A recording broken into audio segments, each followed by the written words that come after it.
I worked for a doctor's specialist office, internal medicine, for about 5 years. Finally left there July 2021. Okay. I loved learning from the doctors. I truly was kind of like a jack of all trades. I was always interested in medicine, so I was drawn to that for sure. But with saying that, that's kind of what got me away from it, because when the pandemic hit, it's almost like the world took a pause. It just seemed ridiculous that she was going through this for what I deemed nothing, like it wasn't worth it for what she was doing. It was extremely stressful. Even it ended up to the point where the doctors now were working from home, so it was just me.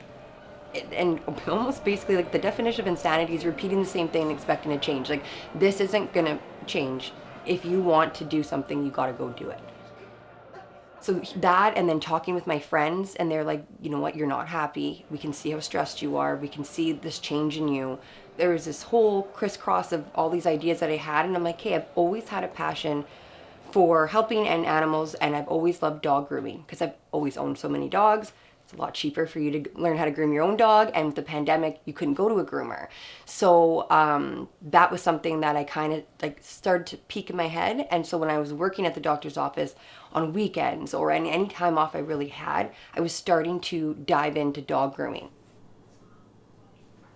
I have a mortgage, I have bills, so I had to kind of start to make a plan.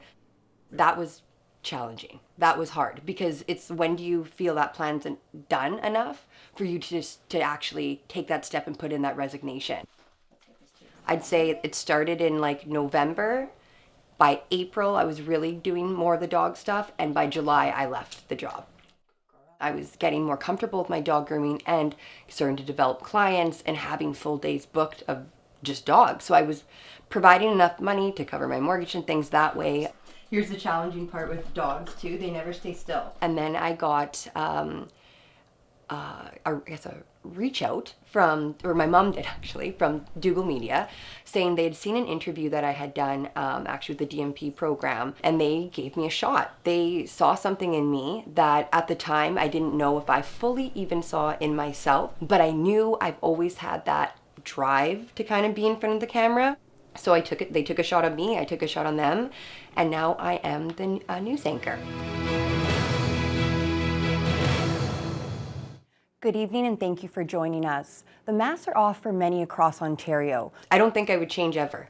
I really, and especially thinking about like where I was at this time last year, I am very much happier. I am. I think I made the right decision.